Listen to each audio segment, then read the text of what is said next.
the decision to jump. Those images remain seared in my memory to this day, as they do for many of us.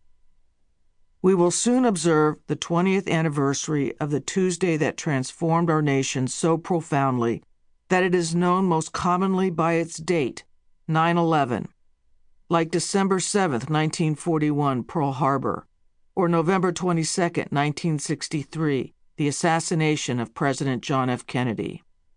The 9/11 attacks changed the way we fly, protect our borders, investigate crime, and gather government information.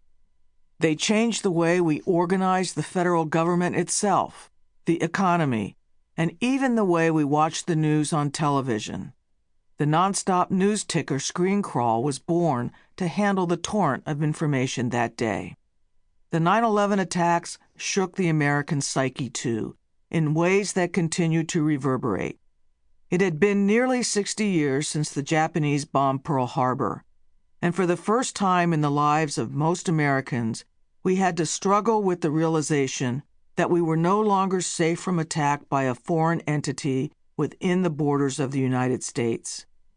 This altered our expectations of what our government can and cannot do for us.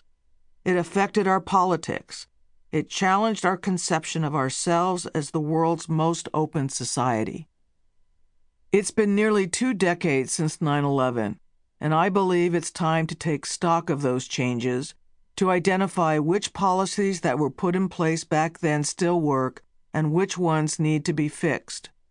In those early days after the attacks, decisions were made and laws were passed that were the result of fear, lack of information, and often a sincere desire to ensure that kind of attack would never happen again. It's time to look at those decisions in light of the country we are today and to address the new threats that have arisen in the nearly 2 decades since the attacks. Think of this book as an American report card.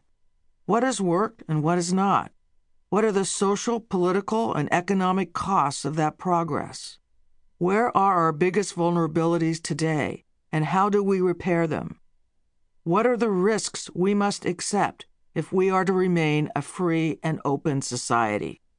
What should government do for us, and what must each of us do for ourselves and our neighbors in the event of an emergency?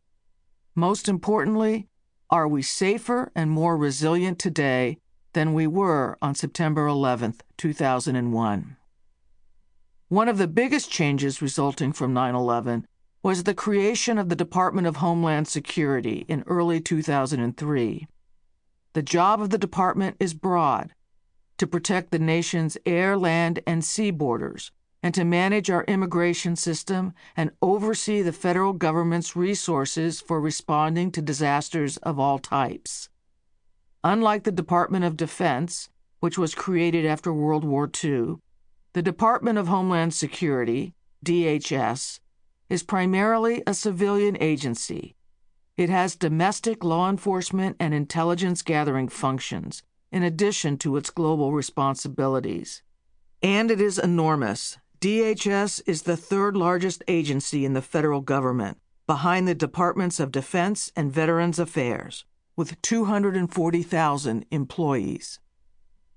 I was the 3rd Secretary of Homeland Security, after Tom Ridge and Michael Chertoff, and the first to be appointed by President Barack Obama. I came to the cabinet in 2009, leaving as governor of Arizona during my 2nd term and following my career in law enforcement, including stints as Arizona's Attorney General and as U.S. Attorney for the District of Arizona. I left the administration late in 2013 to become president of the University of California, proud of the considerable progress we'd made at DHS in a relatively short time to improve border security, transportation security, and the government's abilities to respond to emergencies of all types. The 9/11 attacks were as close to a decapitating attack on the United States government as we have seen, and they laid bare the shortcomings of our government to protect us in the age of terror. Over the past 15 years, through Republican and Democratic administrations alike, We have come a long